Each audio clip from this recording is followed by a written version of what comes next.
Bonjour, bonjour à vous toutes et tous qui prenez du temps pour écouter, non pas cette vidéo, mais ce podcast. Ouais, j'ai décidé de continuer mes transmissions en podcast parce que je remarque que lorsque j'ai pas un écran avec moi dedans à regarder, alors il est plus facile pour moi d'aller dans la profondeur et de vous y emmener avec moi. Donc bienvenue sur ce podcast. Aujourd'hui, je vous propose d'aller explorer un sujet qui nous concerne absolument toutes et tous, les peurs instinctives. Et ouais, en tant qu'être humain, nous vivons des peurs. Et je vous invite à voir comment le Human Design, et notamment le centre splénique dans votre body graph, peut nous aider à mieux comprendre et donc à mieux accepter nos peurs instinctives. Et j'ai choisi ce sujet au regard de mon expérience personnelle, puisque je pars prochainement à Malte. Ça va être la première fois que je pars en dehors de France, toute seule, dans un voyage qui n'est organisé que par moi-même, dans un pays dans lequel il parle maltais et anglais. Bon, enfin, ça fait une éternité que j'ai pas pratiqué mon anglais. Et donc, ouais, il y a des peurs qui se réveillent à l'intérieur de moi. Et du coup, ça m'a fait revenir sur ces peurs instinctives et j'avais envie de vous partager ça. Parce que vous voyez, le Human Design, c'est vraiment un outil incroyable qui nous aide à mieux nous connaître. Et tout d'abord, donc si vous arrivez sur notre chaîne YouTube de la communauté d'abondance, donc moi je suis Ivana, la fondatrice de la communauté d'abondance. La communauté d'abondance est un espace de partage, de transmission qui nous emmène tout droit vers le nouveau monde qui est déjà là. Et donc, j'accompagne, je suis formatrice, coach en Human Design, business coach aussi, j'accompagne les coachs et thérapeutes à créer et développer leur activité. Hypnothérapeute. Et en tant que bon générateur manifesteur, j'ai pas mal d'offres dans mon écosystème, toujours en reliance avec l'incarnation de qui vous êtes vraiment. Trouvez, incarnez votre juste place, parce que nous sommes vraiment de plus en plus forts dans la transition pour l'incarnation de ce nouveau monde, et il est essentiel que chaque être puisse véritablement se reconnecter à sa vérité essentielle, à qui il est vraiment. Et en cela, le Human Design est un outil absolument magnifique. Et le Human Design est assez complexe parce qu'il y a beaucoup d'éléments dedans. Et dans votre body graph, il y a 9 centres. Et dans ces 9 centres, il y en a un qui est le centre splénique. Le centre splénique est un centre de conscience. Et en fonction des portes qui sont actives dans ce centre splénique, dans le vôtre donc, vous allez pouvoir connaître vos peurs instinctives. Donc tout d'abord, si ce n'est pas encore fait, je vous invite à télécharger votre body graph. Je vous mets un lien dans la description. Vous avez besoin d'avoir votre heure, votre jour de naissance, votre lieu de naissance, et vous avez ces informations-là.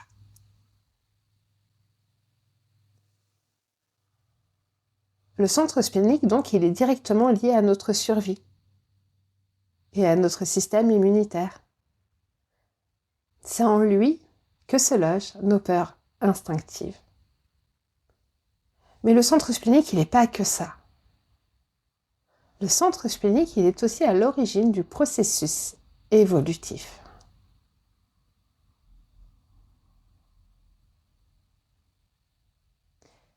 C'est donc un centre de conscience. La conscience de tout ce qui constitue l'expérience humaine et l'évolution de l'être. Et donc, à l'intérieur de lui se logent les peurs instinctives. Et c'est vrai que de les connaître, ça nous permet d'avancer peut-être avec plus de sérénité plus d'amour, plus de compassion en soi. Et ainsi de voguer vers de nouvelles aventures. Parce que les peurs, elles sont là principalement lorsqu'on s'ouvre à quelque chose de nouveau qu'on ne connaît pas encore. Et avant de faire preuve de courage, ce courage d'aller goûter à la vie en sortant de son cocon, il est important d'être capable de connaître et d'accueillir ses peurs, une à une. Et ouais, le bien-être, il est possible à partir du moment où on a le courage et l'audace aussi, peut-être, d'accueillir ses peurs.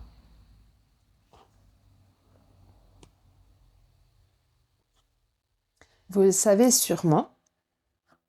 Et si vous ne le savez pas encore, il y a une rencontre que j'ai faite il n'y a pas tellement longtemps. Je vous mettrai le lien qui vous explique la transition de l'être humain. Il y en a une qui nous attend pour 2027, qui est déjà en cours.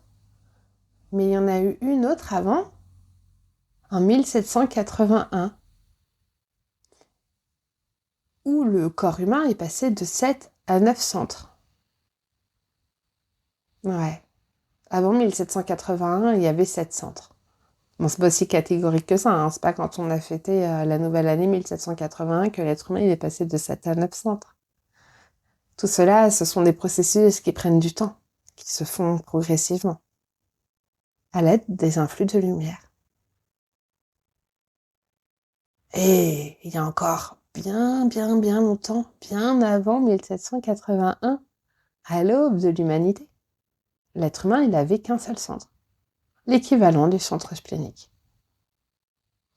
C'est vrai que le centre splénique est un des 2 nouveaux centres qui est apparu en 1781. Alors, ces 2 nouveaux centres, ils ne sont pas apparus comme ça, paf. Non, il y a eu toute une réorganisation énergétique interne à l'intérieur du corps de l'être humain qui a fait qu'il y a eu ces 2 nouveaux centres. Mais les énergies qui sont à l'intérieur du centre splénique sont les énergies qui viennent depuis les premiers êtres humains. Et peut-être même encore avant. Donc, l'énergie de notre centre splénique est la plus ancienne qui soit. Et donc la plus primitive. Et vous voyez bien, il y a très longtemps, nos ancêtres ne parlaient pas de réalisation de soi et de tout ce qu'on peut partager à aujourd'hui. Maintenant, notre ancêtre, il passait son temps à quoi? À manger, à dormir, à veiller à sa survie. Et il était dans un environnement qui était assez hostile finalement pour lui, entre la nature, les grosses bêtes sauvages. Et donc, il vivait la peur. La peur instinctive. Et ces peurs instinctives, elles sont toujours présentes à l'intérieur de nous. D'autant plus que notre société a évolué extrêmement vite, et bien plus vite que notre cerveau et que notre système énergétique. Ça va très vite. Regardez, il n'y a pas si longtemps, on n'avait pas accès à Internet, on n'avait pas d'ordinateur, on n'avait pas le téléphone portable, on n'avait pas tout ça. La machine s'est emballée. Et notre cerveau a peut-être du mal à suivre. Et tout cela crée du stress et donne accès à nos peurs instinctives. Parce que nos peurs instinctives, elles sont des réactions naturelles et inconscientes face à des situations perçues comme dangereuses ou menaçantes. Et tout cela, c'est vraiment de la neuroscience finalement. Et c'est super intéressant d'ailleurs quand on étudie les neurosciences, les mécanismes qui se produisent dans le corps, dans le cerveau. Ça permet vraiment de comprendre comment fonctionne l'être humain aussi, au-delà du human design. Enfin, ça je vous parle de la formation d'hypnose que j'ai suivie, puisque je vous le disais, je suis hypnothérapeute également. Et ces peurs instinctives, elles sont donc profondément ancrées à l'intérieur de nous et elles sont pas là pour nous embêter. Mais non, elles sont là pour nous aider à assurer notre survie. La peur n'est pas quelque chose de mal ou de bloquant en fait. La peur est là pour nous protéger. C'est son rôle. Mais lorsqu'on les écoute, alors effectivement, ça nous bloque. Donc l'idée, c'est de les accueillir, de les comprendre et d'avancer avec elles. Et alors ces peurs, elles peuvent se manifester de différentes manières. Et ces manières-là, on les retrouve en fonction des portes qui sont définies dans votre centre splénique. Les portes dans vos centres, elles sont définies en fonction de la position des planètes au moment de votre naissance et 88 jours avant. Dans tous les bodygraphes, on retrouve toujours les mêmes portes dans le centre splénique. Et chez certaines personnes, certaines portes vont être définies parce qu'elles auront eu certaines planètes à cette position-là au moment de leur naissance ou 88 jours avant. Et chez certaines autres personnes, ce sera d'autres portes, tout simplement. Et donc, les portes qui sont définies, vous les voyez, elles sont dans un petit cercle bleu, normalement, sur votre bodygraph. Et elles représentent finalement vos peurs. La manifestation de vos peurs. De quoi vous avez peur, profondément. Mais ces peurs, elles sont là aussi pour servir votre chemin d'évolution. Pour vous aider à grandir. D'autant plus si votre centre splénique est non défini. Un centre splénique non défini, c'est un centre qui est non colorié sur votre charte. Si vous avez votre bodygraph sous les yeux, vous voyez certainement, excepté si vous êtes réflecteur. Bon, enfin, les réflecteurs, c'est que 1% de la population. Donc. Il y a de fortes chances que vous ne soyez pas réflecteur. En tout cas, les centres qui sont coloriés sur votre bodygraph sont dits définis. Et les centres qui ne sont pas coloriés, qui sont donc blancs, sont dits non définis. Et les centres qui sont non définis sont vraiment des centres qui sont venus dans cette vie pour apprendre, évoluer, gagner en sagesse. Alors que les centres définis, ils ont une énergie qui est stable, fixe. Quoi qu'il en soit, en fonction des portes qui sont définies, cela vous parle de vos peurs. Et il est important d'apprendre à vivre avec. 53% de la population a le centre splénique défini, donc plus que la moitié. Et si votre centre splénique est défini, c'est-à-dire s'il est colorié sur votre charte, alors c'est que vous êtes un être instinctif. Ça veut dire que vous pouvez faire confiance à vos intuitions. Que vous pouvez vraiment les ressentir. Et souvent, ces intuitions, elles peuvent se manifester sous forme de flash. Moi, je me rappelle d'une histoire où je rentrais dans une nouvelle relation et j'arrêtais pas d'avoir des flashs. On me montrait comme si quelque chose voulait me prévenir que c'était vraiment pas le chemin à prendre. Je voyais des flashs où la personne était mauvaise avec moi, où ça se passait pas bien. Enfin voilà, on m'avait tout montré, mais vu le caractère que j'ai pas écouté. Et j'y suis quand même allée. À mon propre détriment, j'aurais mieux fait d'écouter. Mais enfin, tout est juste, et c'est que j'avais ça à vivre. Donc vous voyez, si vous avez le centre splénique défini, c'est vraiment important d'être à l'écoute de votre intuition. Mais attention, le centre splénique, il vous parle une fois, pas deux. Donc, c'est important de capter les informations dans le moment présent. Il vous protège, il protège votre survie. Donc c'est quand même génial, n'est-ce pas? Parce que, en fait, le centre splénique, il est vraiment le gardien de la survie physique. Donc, vraiment, si vous avez un flash, ben écoutez-le, si vous avez le centre splénique défini.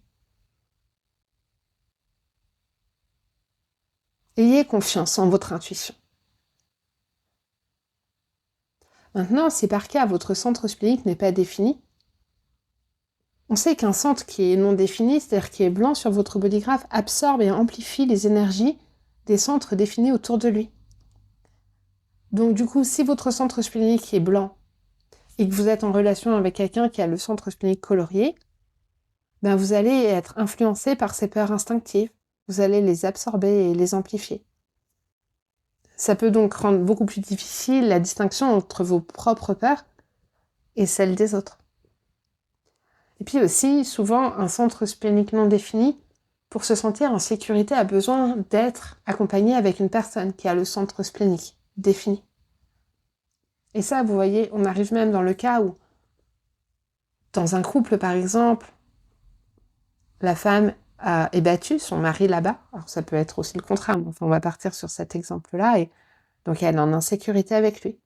Mais imaginons qu'elle a le centre splénique non défini et que lui a le centre splénique défini, alors même s'il la bat, elle va se sentir en sécurité avec lui, inconsciemment évidemment, et va avoir beaucoup de mal à le quitter. Ça permet quand même de comprendre aussi, parce que moi, c'est une question que je me suis souvent posée, mais comment ça se fait qu'une femme battue a autant de mal à partir, quoi? C'est une explication. Et je trouve qu'elle est tout à fait valable. Alors, parmi ces peurs, du coup, liées aux portes qui sont définies dans votre centre splénique, vous pouvez trouver, par exemple, la peur de l'inconnu, la peur de l'échec, la peur du rejet, la peur de ne pas être à la hauteur. Alors ouais, ce sont des mots, après, c'est important d'écouter, d'observer, d'être dans l'observateur intérieur, de regarder ce qui se passe à l'intérieur de soi. Avec un peu de détachement, de recul pour vraiment comprendre les mécanismes qui sont à l'œuvre. Et c'est ça que j'aime beaucoup dans le Human Design, c'est que c'est vraiment un outil aussi pour nous aider à être de plus en plus conscients de soi-même, de ce qui se joue en soi. Parce que ces peurs, elles font complètement partie de qui vous êtes. Et vous voyez, par exemple, je vous le disais, dans peu de temps, je pars vers l'inconnu, à Malte pour la première fois toute seule à l'étranger. Et franchement, je dois vous avouer que ça me fait un peu peur.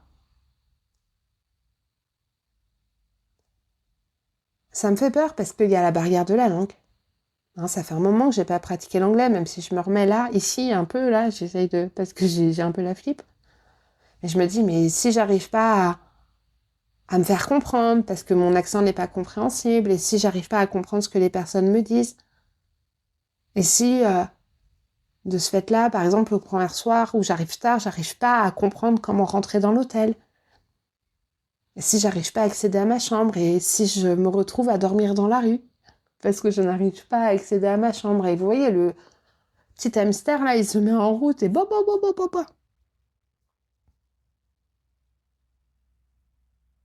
Et ça, c'est vraiment des peurs instinctives, parce qu'il n'y a aucune logique derrière. On sait très bien qu'aujourd'hui, en 2024, il y a des applications qui permettent de traduire, que tout est un peu quand même pareil, il y aura toujours une solution, puis que je suis guidée et protégée, comme chacun de vous. Mais en fait, ces peurs, elles font partie de moi. Parce que par exemple, la porte 48, qui est définie dans mon bodygraph et peut-être aussi dans le vôtre, elle me dit que j'ai peur de ne pas être à la hauteur.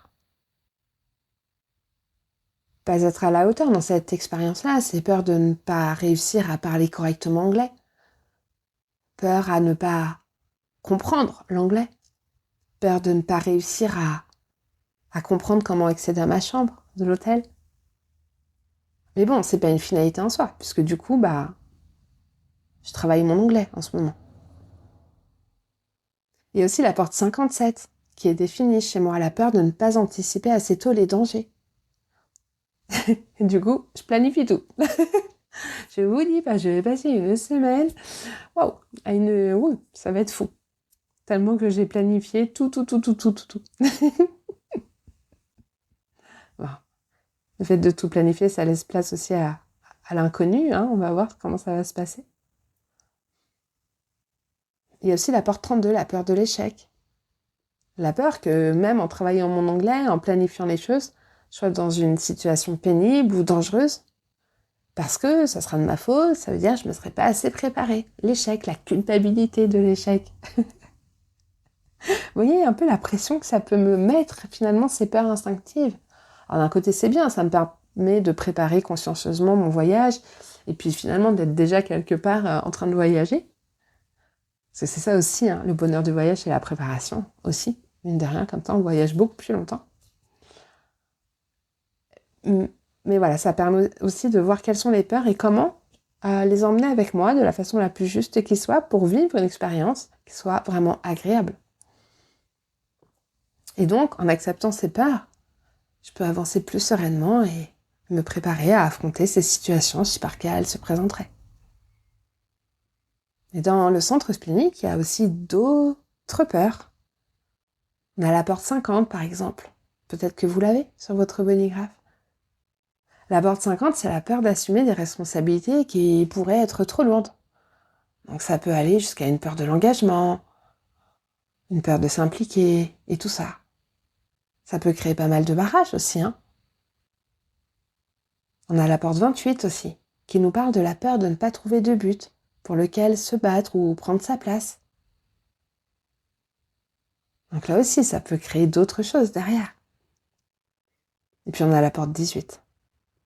La peur de l'autorité. Alors ça peut être la peur de prendre l'autorité et la peur d'incarner le leadership et tout ça. Donc ça peut créer pas mal de freins, hein, la peur de prendre l'autorité. Ça peut aller avec la peur de prendre sa place, etc. Et puis la peur de l'autorité. Hein, vous savez, les personnes qui ont des boutons dès qu'ils voient des gendarmes, par exemple, ou ce genre de choses. Puis on a aussi la porte 44, la peur de répéter les mêmes erreurs que nos ancêtres. Donc là, ça va dépendre aussi de quelles erreurs ont été faites par les ancêtres et tout ça, mais enfin, c'est quand même intéressant de voir ça. Et après, d'aller libérer si besoin, à l'aide notamment de l'hypnose, mais pas que, évidemment.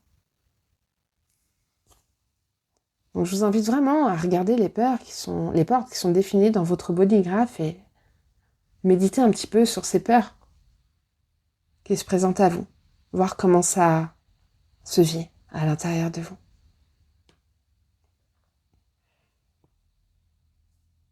Et maintenant, du coup, voyons quelques conseils pour vous permettre à vous aussi de comprendre et d'accepter vos peurs instinctives grâce au Human Design. Donc tout d'abord, identifiez vos peurs. Donc, je viens de vous en parler. Hein. Donc vraiment, si vous n'avez pas encore votre bodygraph, faites-le. Vous avez une vidéo aussi pour le télécharger, je vous mets le lien. Et puis regardez les portes en fonction de ce que je viens de vous dire. Hein. Je viens de vous les énumérer. Et puis ensuite, acceptez ces peurs. Prenez conscience que ces peurs font partie de vous et si elles sont là, c'est pas pour rien. Parce qu'elles ont un rôle à jouer dans votre vie. Hein, pour vous permettre d'évoluer, de grandir. Donc c'est important de les accepter comme des amis et de les emmener avec vous dans votre vie. Et ça va vous permettre du coup de transformer vos peurs en force. En les comprenant, vous allez pouvoir les utiliser comme des indicateurs et elles vont pouvoir vous guider dans vos décisions et dans vos actions. Comme par exemple ma façon de préparer mon voyage à Malte, qui est certainement la mienne, et peut-être qu'une autre personne qui partirait comme moi à Malte, ça serait pareil, son premier voyage seul à l'étranger, peut-être qu'elle se comporterait complètement différemment, et c'est ça aussi qui crée notre unicité, notre spécificité, et c'est chouette, c'est beau, parce que c'est par la différence qu'on avance. Et puis ensuite, on peut pratiquer la gratitude aussi, être reconnaissant pour les leçons que nos pères nous enseignent et pour la croissance personnelle qu'elles nous permettent d'accomplir. Et du coup, comprendre, accepter ses peurs instinctives grâce au Human Design, c'est vraiment se donner les moyens de vivre une vie beaucoup plus épanouie, sereine, qui va de l'avant. Parce que y a quand même beaucoup de personnes qui se laissent bloquer dans leur roue du hamster, dans leur train-train quotidien de par ces peurs. Alors autant les accueillir, les emmener avec soi et ouvrir la porte pour avoir une vie riche, pleine d'expériences et suivre son magnifique chemin de lumière. Et donc ouais, les peurs font partie de soi, mais elles peuvent véritablement être de précieux alliés sur notre chemin personnel. Voilà, j'espère que cette vidéo vous aura plu, qu'elle vous aura apporté des clés pour mieux appréhender vos peurs, vous permettre aussi d'avancer sur votre chemin. N'hésitez pas à liker cette vidéo, à vous abonner à la chaîne, ça soutient mon travail et c'est important. Vous pouvez aussi la partager et poser vos questions, déposer vos réflexions dans les commentaires. Moi, ça me donne de l'énergie, ça m'aide à continuer. Et puis, vous pouvez aussi vous abonner à la chaîne pour ne rien manquer de ce que nous proposons. Et puis, pourquoi pas rejoindre mes propositions telles que mes stages HD, formations HD, workshops, etc. Voilà. Je vous souhaite une très belle continuation et à très vite. C'était Johanna. Ciao, ciao.